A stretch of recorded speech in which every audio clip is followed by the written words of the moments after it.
Welcome back to the channel, and in today's video, we are tackling one of the most iconic anime of all time, whose 4Kids dub cut out 18 whole episodes from the first saga, One Piece. Specifically, the East Blue Saga. Before the Grand Line, before the Warlords, and way before the Yonko chaos fully took over the story, this was the part of One Piece that introduced us to Monkey D. Luffy and showed how the Straw Hat crew first came together. But before we get any further, make sure to subscribe to this channel and don't forget to hit that bell icon so you never miss any updates. Now without further ado, let's get it.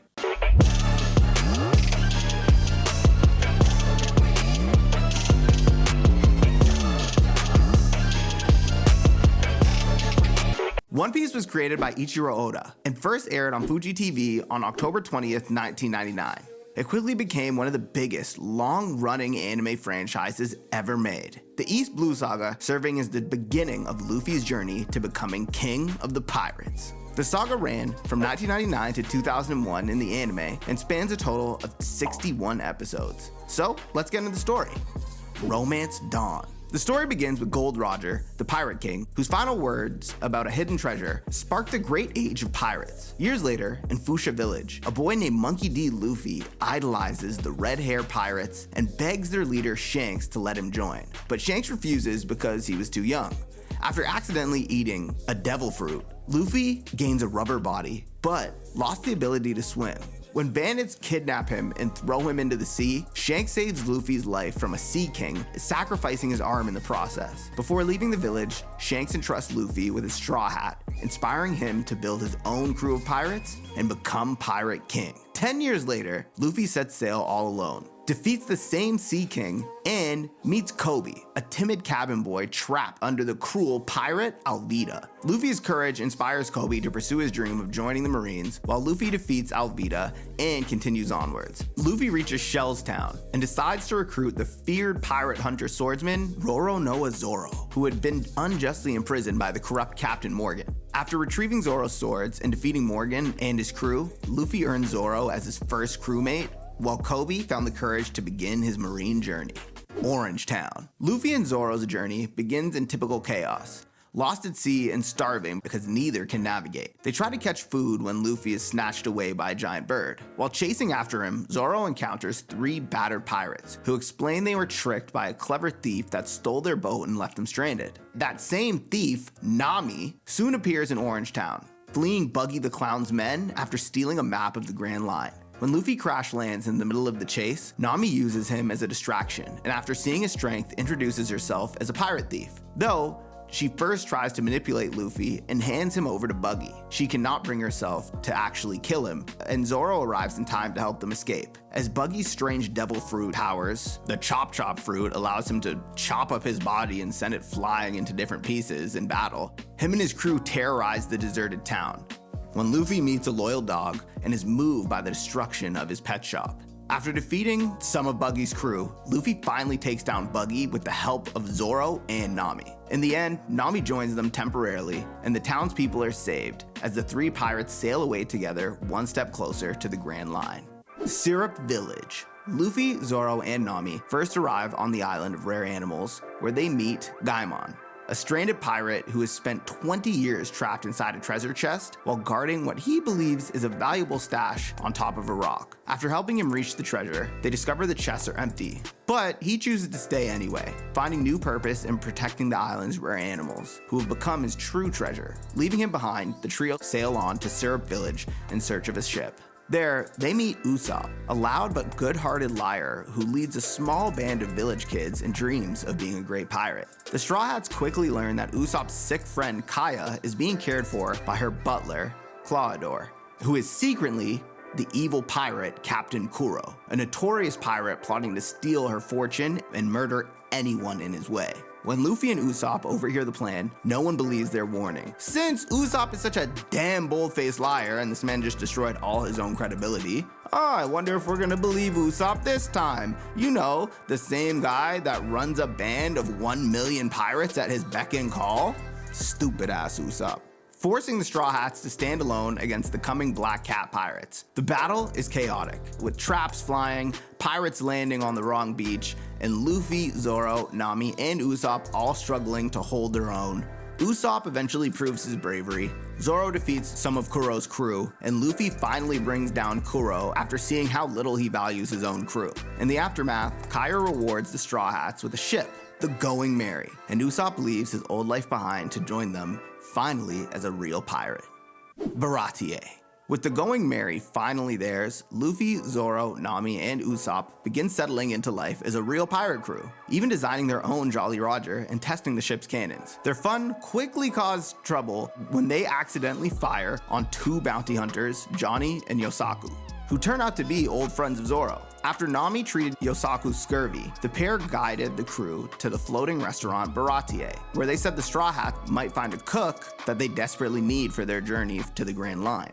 At the Baratie, Luffy accidentally damages the restaurant and is forced to work to pay off his debt, while the crew meets Sanji, a sharp-tongued chef whose kindness is showed when he secretly feeds Gin, a starving pirate from the fearsome Don Krieg's fleet. That single act of mercy sets off a crisis because Gin eventually returns to Krieg, who soon invades the Baratie in search of food and a way to rebuild his shattered pirate armada after losing everything on the Grand Line. In the middle of this chaos, Nami suddenly steals the Going Merry and the crew's treasures, shocking everyone. Yo, honestly, Nami has been a big snake at the beginning of the series, eh? She continues to snake when we get to the next arc, but let's carry on. Before the others could chase her, the battlefield is interrupted by Dracule Mihawk, aka Hawkeye Mihawk, the world's greatest swordsman. Zoro challenges him in pursuit of his dream to become the best swordsman on the planet, but is overwhelmingly defeated. Even so, Zoro's resolve impresses Mihawk, and after surviving, Zoro swears to Luffy that he will never lose again.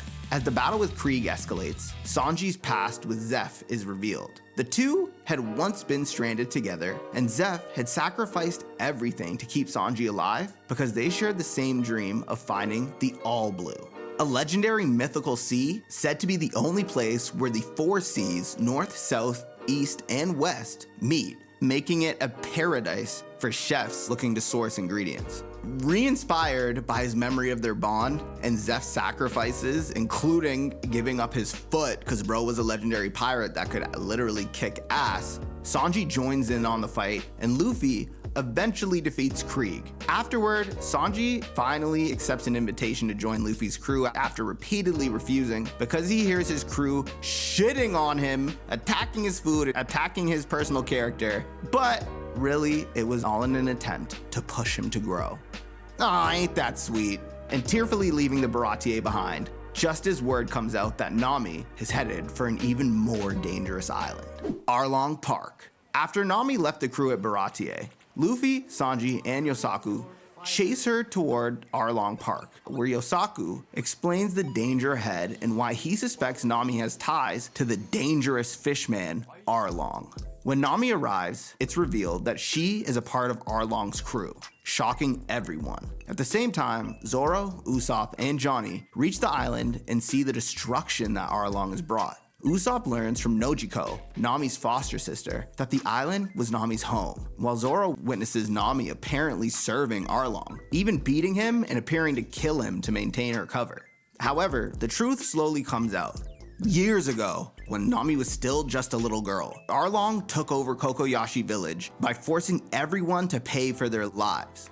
Arlong's ugly ass decided to tax everyone just to not kill them and put a price on everyone's head, literally. Nami's adoptive mother, Bellamere, decided to try and spare Nami and her foster sister Nojiko. However, ultimately ended up sacrificing her life and getting killed by Arlong. After this, Nami decided to work under him due to her map drawing skills, with the dream of earning 100 million berry to eventually buy back herself and all of the villagers' freedom. Thus, her hatred, greed, and betrayals have all been a part of this desperate plan born from tragedy. But just as Nami is finally near her goal, a corrupt marine steals her savings, with Arlong being the mastermind behind it all. Talk about trust issues. Yo, no wonder Nami was so messed up at the beginning. Broken and furious, Nami tries to stop the villagers from throwing their lives away and rebelling against Arlong, and in a rage, stabs her own tattoo trying to cut it off of her shoulder when she was branded as part of Arlong's gang. Thankfully, Luffy finally steps in and stops her, and Nami asks him for help. Luffy places his straw hat on her head and leads the crew into Arlong Park. While Zoro, Sanji, and Usopp defeat Arlong's officers, Luffy finally faces Arlong himself. After learning how Nami had been forced to draw maps in a room for years, like a prisoner, Luffy destroys the room, the tower, and Arlong with one final blow. With Arlong defeated, Kokoyashi is freed, and Nami joins the Straw Hats for real. The crew sailing away at last with peace restored. Loguetown. After causing such a ruckus, the Straw Hats discover that Luffy has earned his first bounty of 30 million berry. My boy got his own wanted poster. That's the Willa D right there. Y'all finna find out about that later.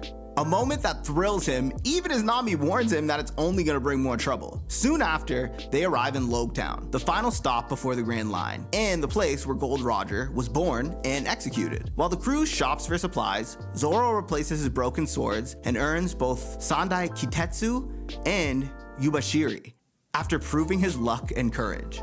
At the same time, Luffy visits Roger's execution platform, only to be captured by old enemies Buggy and Alvida, who plan to kill him publicly. Now, plot twist, Alvida, man doesn't even recognize who the hell she is because she got that Ozempic treatment, fucking ate a smooth fruit out here. Now she's slipping and sliding around like Diddy covered in baby oil. Pause.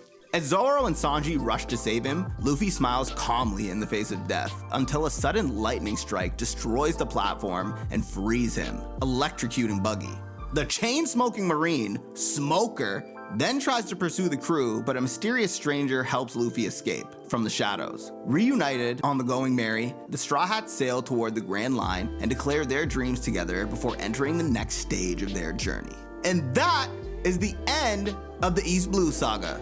Thanks for watching the channel. Don't forget to hit subscribe and click that bell icon so you never miss another update. And until next time, peace.